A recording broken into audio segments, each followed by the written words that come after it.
Okay, so there's this chick named Bianca, and she's totally gorgeous, not to mention extremely hot, which means all the guys love her. More specifically, Grumio and Hortensio. They want to marry Bianca, but they can't because of the Shrew. This is Catherine. She's generally a horrible person. Being a shrew, nobody is willing to wed her. So Baptista wants Kate to get married before Bianca. So this gives people a little bit of motivation to get married to Kate, because otherwise nobody would. That's where Petruchio comes in. Petruchio is kind of a jerk. He wants a wife who has a good deal of money. And this is great for Lucentio because he would be able to woo Bianca. He sets them up.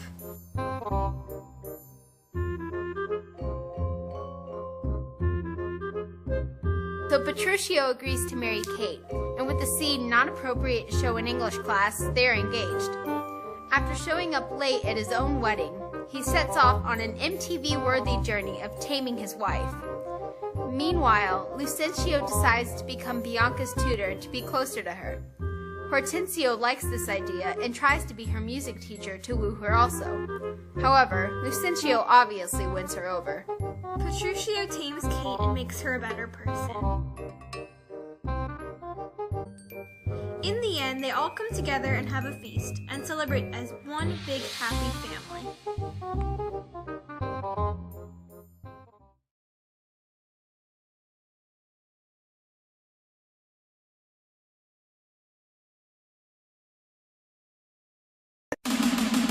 Whatever happened to predictability?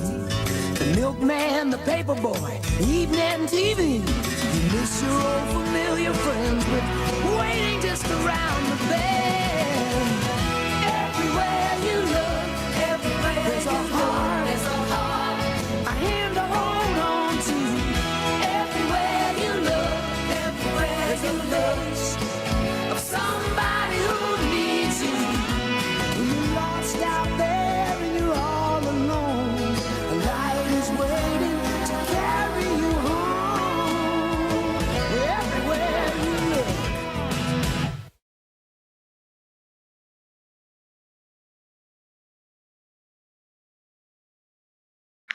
Goodbye, Verona. I'm off to Padua to see my best friend, Hortensio. Actually, I think that's his house right there. Go on, Grumio. Knock. Knock, sir. Whom should I knock out? Has anyone offended your worship? You idiot. I was telling you to make a fist and pound. Really, sir, I don't hardly think it would be appropriate for me to pound you. What are you looking at? Well, it was nothing, sir. Never mind, you idiot. We're at the gate. Put your fist to work, or I'll put mine to your face. My master is being difficult. If I do as he asks, I think I know which one of us will be sire, and it's not going to be him. What are you looking at?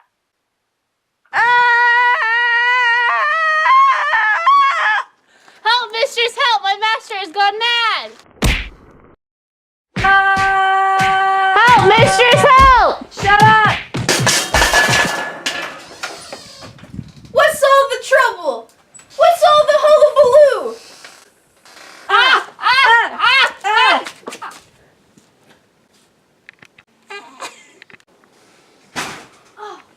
If it ain't my old friend Grumio! Oh, and my dear friend Petruchio! How's everybody in Verona? Hortensio, have you come to break up the fight? Con tutto il cuore ben trovato. Alla nostra casa, buonvenido molto ornato, signor amico Petruchio. Hey, get up, Grumio. We'll settle this quarrel. If there isn't legal justification for me to leave his service, then I don't know what is. He tells me to knock him, pound him, and put my fist to work on him. I've been really trying, baby. Well, I ask you, was that any way for a servant to behave towards his master, especially when he's clearly a bit crazy? I wish I had hit him. I think I'd feel a lot better. He's a worthless dog, Hortensio. I told him to knock at your gate, and for the life of me, I could not get him to do it. Knock at the gate? Oh, for Pete's sake, didn't you clearly say knock, pound, and put your fist to work? Now you say it was knock at the gate. Why didn't you say that in the first place? Grumio, shut up and leave. I'm warning you. Now, easy, Petruchio. Okay, I'll vouch for Grumio. I hate it, seeing the two of you fighting. It's terrible. You guys go way back. Tell me what lucky wind blows you in from Verona. The wind that scatters young men throughout the world, encouraging them to seek their fortunes some place other than home, where there's a little to be found in the way of experience. But to be brief, Hortensio, the situation that my father, Antonio, is dead. And I have set off into this crazy world to see if I can marry and make a good life for myself. I have money in my purse and property at home, so I'm off to see the world. Well, Petruchio, shall I be frank?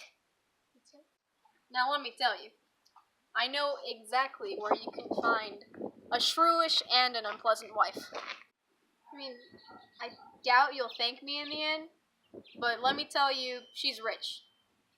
Very rich. But you're too good of a friend for me to wish her on to you, so just forget about it. Hortensio, good friends like us can get by on a few words. If you can find a woman rich enough for me, because money is all I look for in a wife, let her be as ugly as Hortensius' love, as old as the Sibyl, and as bad-tempered as the Zang's pipe. It wouldn't matter one way or the other. I've come here in search of a rich wife. If I find a rich wife in Padua, I'll have found a good wife in Padua. Certainly frank, isn't he, sir? Give him enough money and he'll be happy with a puppet, a paper doll, or a diseased old hag without a tooth. She's got money. What does it matter? Petruchio, since the conversation's gone this far, I may as well carry on with what I would mention purely as a joke. I can help you find a wife who's rich, young, beautiful, and reared in manner fit for your gentlewoman. Her only flaw, and it's a big one, is that she's unbearable, a total witch, so much so that I wouldn't think of marrying her myself, not even if I were in a worse fix than I am. Not for a whole gold mine. Hush, Hortensio. You don't know what money can buy. Tell me her father's name. That's all I need. I will go after her if her scolding is as deafening as a thunder in an autumn rainstorm. Her father's name is Baptista Manola, and he's a pleasant and courteous gentleman. Her name is Catherine Malona, and she's known all throughout Padua for her scolding tongue. I don't know her, but I know her father, and he knew mine well.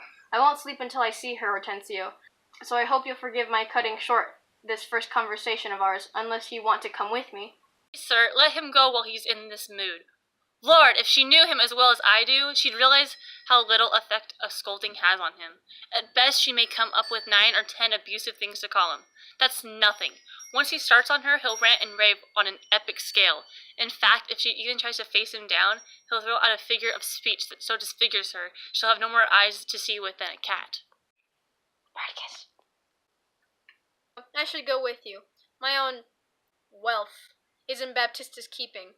His youngest daughter, the beautiful Bianca, is the jewel of my life, and he keeps her hidden away from me and the other rivals for her hand, because he finds it so incredible that any man will ever come courting Katharina. Baptista has therefore issued this edict, that none shall be permitted to court Bianca until that Catherine the Shrew finds a husband. Catherine the Shrew? That's the worst thing you can call a young woman. Now my friend Petruchio will help me out, presenting me to old Baptista as the schoolmaster for Bianca, well versed in music. I'll disguise myself in somber robes. In this costume, I'll be able to spend time all alone with her. Anyways, which will give me plenty of an opportunity to court her.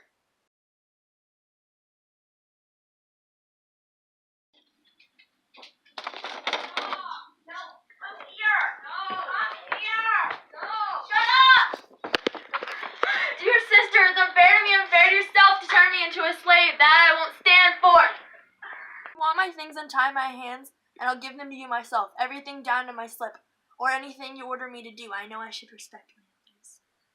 What I want is for you to tell me which of your suitors you like best. And don't lie. Sis, I haven't found anyone that I think is hot yet. You lying brat! It's Hortensio, isn't it?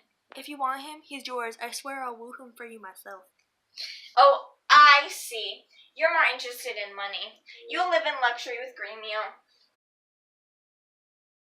Is it because of him that you envy me? You must be kidding, and now I see that you've been joking all the while. Please, Kate, untie my hands.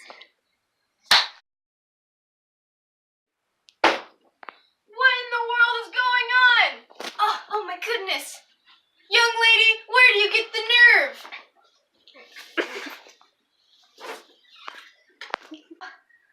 Get behind me, Bianca. Oh, poor girl, she's hysterical.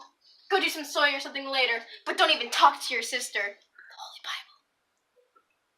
And as for you, you monstrous, good-for-nothing fiend, why would you ever want to hurt your sister?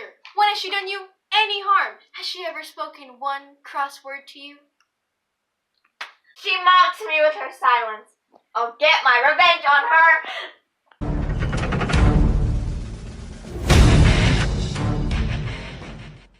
In my presence? How dare you? Bianca, go outside.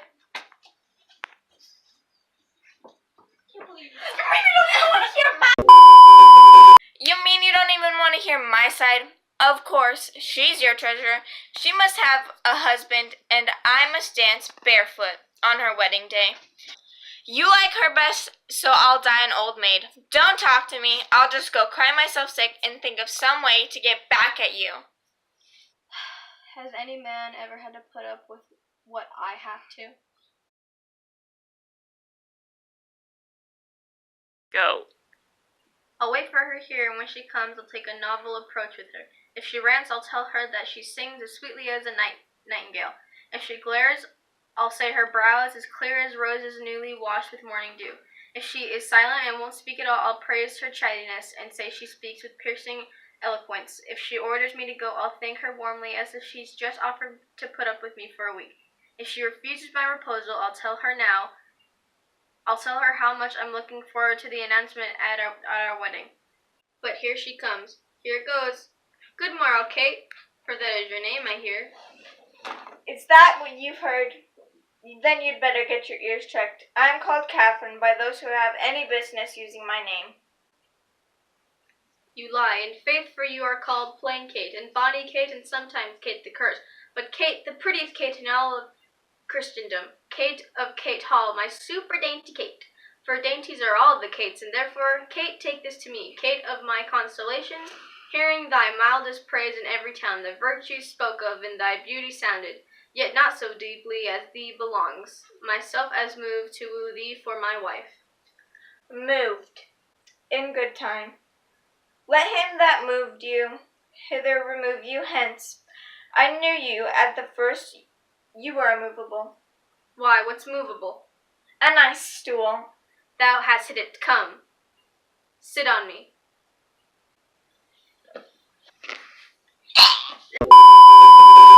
Butts are made for bearing, and so are you. Well, women are made for bearing, and so are you. Not by the likes of you. Go. Alas, good Kate, I will not burden thee for knowing thee to be but young and light. Too light for a lout like you to catch, though no lighter than I should be. Should be? Should buzz. Buzz off, buzzard. If I'm a buzzard, you're a turtle dove. Only a buzzard would think so. Come, come, wasp. I say you are too angry. If I'm a wasp, look out for my stinger. Well, all I have to do is remove it. True. If a fool such as yourself could find it. In his tongue. Whose tongue? Yours, if you talk of tales, and so farewell. What, with my tongue in your tail? Nay, come here, good Kate, I am a gentleman. A gentleman? We'll see about that.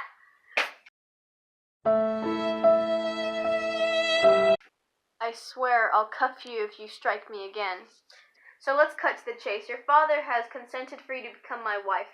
Your dowry is agreed upon, and whether you like it or not, I will marry you. I tell you I'm the man for you, Kate. I swear by this light, which shows me your beauty, and beauty that makes me love you, that you must be married to no man but me. I'm the man who was born to tame you and change you from a wildcat Kate into Kate as gentle as the other household Kates. Here comes your father. Don't even think about refusing. I must and will have Catherine for my wife.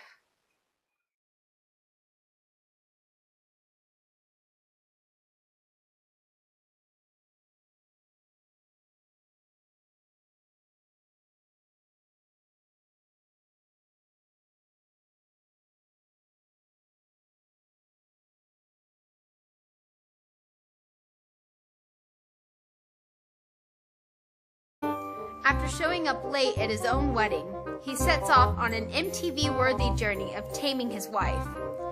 Meanwhile, Lucentio decides to become Bianca's tutor to be closer to her. Hortensio likes this idea and tries to be her music teacher to woo her also. However, Lucentio obviously wins her over. Petruchio tames Kate and makes her a better person. In the end, they all come together and have a feast and celebrate as one big happy family.